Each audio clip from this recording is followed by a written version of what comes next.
The climate change campaign does raise issues about the role of the police, and I'm sure that that issue will be coming back. The final speaker, just before we finish, this is Katie from Time Tees. Big hello.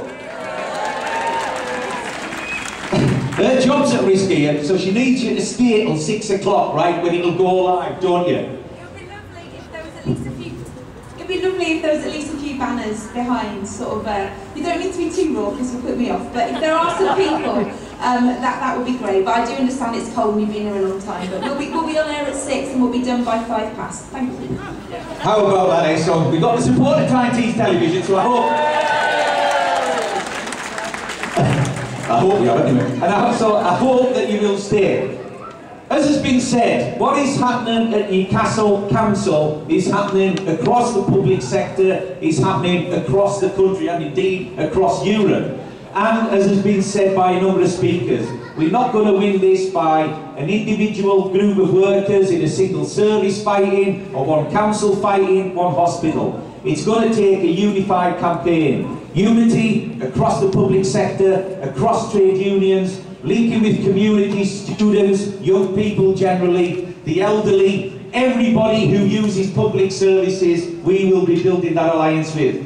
The final speaker is the chair of the Northern Public Services Alliance, a body, an umbrella body that's been set up by the TUC, lead the regional campaign. She's also the Unison regional convener, Claire Williams. I won't speak for too long, so we've had a large number of speakers, but what I think is the number of speakers we've had shows the unity we've got. And I tell you who needs to have unity and who needs to be united. We do. Public sector workers, private sector workers, and working class people in the North East. We are the ones under attack. I'm not Bob Diamond saying, well, I'm not sure I need to ask my family if I have my bonus. I'm not David Cameron, who's a millionaire. And let's be clear, the current government cabinet has 23 millionaires in it. They don't know what cuts mean. And the fact we've heard from young people, from women, from older people, from people who are public sector workers and people who understand what cutting public sector services means. I don't apologise for being a public sector worker, and I don't apologise for campaigning to defend public sector worker jobs. And I tell you why. Public sector workers need jobs, but they provide essential, critical services. And every speaker we've had here tonight has shown that to be the case. And also, yeah, we need to link with community, voluntary sector and everyone. We are part of the community. We're not some separate body. We're not a council worker or a health worker or another type of worker or a student or a woman or a young person. We are workers and we need to stick together. That's why events like this are critical. It doesn't matter whether it's Newcastle Council today, Redcar Council tomorrow, Gateshead the day after, a health trust, a university, students occupying to protest about tuition fees. We are the people who need to stand shoulder to shoulder. We are defending jobs, we're defending communities, and we are defending the most disadvantaged and vulnerable in society. And if we don't do it, no one else is going to. And I'm going to finish with this. I'm a public sector worker and I'm a trade unionist, and I'm proud to be a trade unionist. And anyone who isn't in a trade union should join a trade union, because I tell you what, whatever political party you do or don't support, whether you think we need to bring down neoliberalism or not, what I can tell you is the only people and the only organisations who I can see are standing up to fight for very young people, who are standing up to fight for working people from young to old, cradle to grave, to maintain the welfare state and have a society that is based not on greed, not on individualism, but on collectivity and on looking after each other. And the people doing that the loudest at the minute are the trade union movement. They're being hammered in the press, they're being hammered by a right-wing media, a right-wing government. We have got to stand together.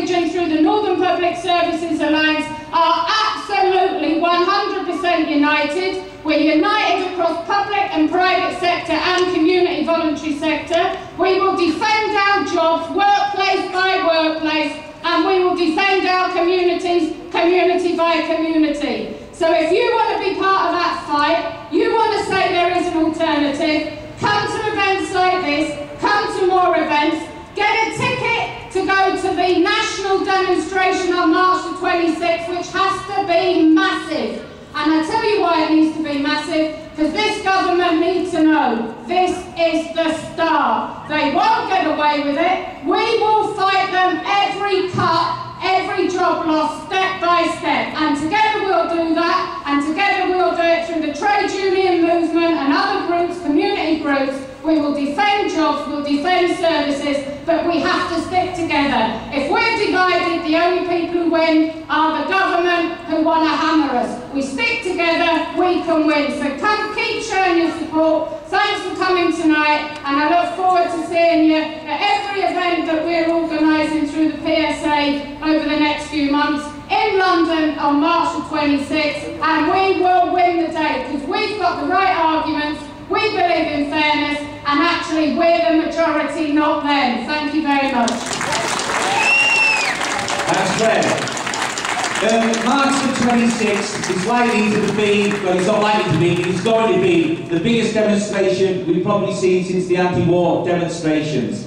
This region will be represented there. Newcastle City UNISON branch has booked 100 train tickets, seats. We need you to fill them. So we hope that you'll be ringing the branch office, emailing the branch office, saying that you want to go. We'll be helping pay for coaches so that students and unemployed can also get there as well. And we will make sure we mobilise in this region. Before then, let's just come back to the immediate.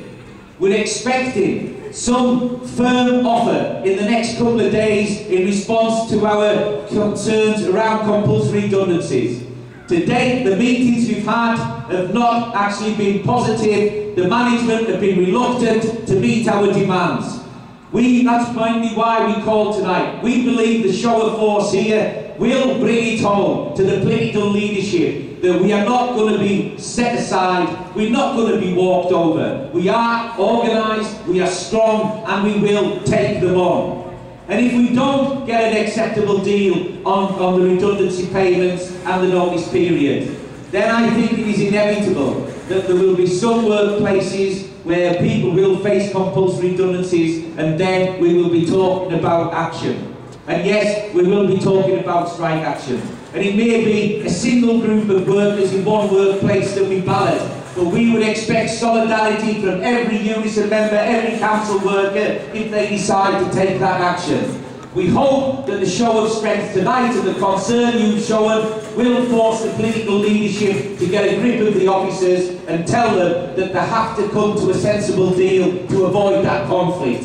We do not want to be fighting every job cut, every day, in every workplace for the next 6 months. But that is what will happen if the council renege on the deal that they came to a few months ago and the way they've managed job loss in the past. We want to sit with the council and talk about how we deal with the longer term, to state services, to avoid privatisation. We'll sit, we'll talk to them, we'll cooperate, but there is a price to that, and that is no compulsories, no privatisation, and we have to make sure that is the case. Tonight has just been the start. There'll be further action, there'll be further activity. We'll be asking you to come and support our members in the hospital trust or in other councils as they face the same battles. I think many of us wondered how many we would get tonight. And every activist I've spoken to has said this turnout surpassed our expectations. And that shows the concern, the anger and the commitment. And as Claire and other speakers have said, we are the ones who are going to determine the outcome of this government's future. Personally, I believe the coalition can be broke. I think a lot of that is about how we debate and discuss with the Lib Dems. Because Nicky Dobson was right. Despite what we might think, the Lib Dem Council here, they have brought services back in-house. They introduced single status and equal pay at a major cost, despite the scale of cuts that we're facing. Their policies, their values are in direct conflict with those of the coalition government. But we don't just want crocodile tears. We need them to be prepared to take action. We need them to be demanding that their MPs break with the coalition, don't give it a majority, and that we can force another general election. We believe that is possible, but that means keeping the pressure on councils like this one in Newcastle and not letting them off the hook. And the consequences, as we've already said, if they don't come alongside, will be clear when we get to the May elections. They will have no majority. The potential is they will be wiped out. Well, they've got time to avoid that if they actually start adopting and standing by the policies they've said they were committed to a few months ago. I won't keep talking for another 5 minutes, just to keep you here for time, please. It is only 5 minutes, so, I mean, I'm sure, you know, if we want to get some visual impact, we'll be prepared to stay just for that time. Thank you very, very much for coming. We will be in touch, we'll let you know the outcome of the negotiations, but thanks to all the speakers as well. Thank you.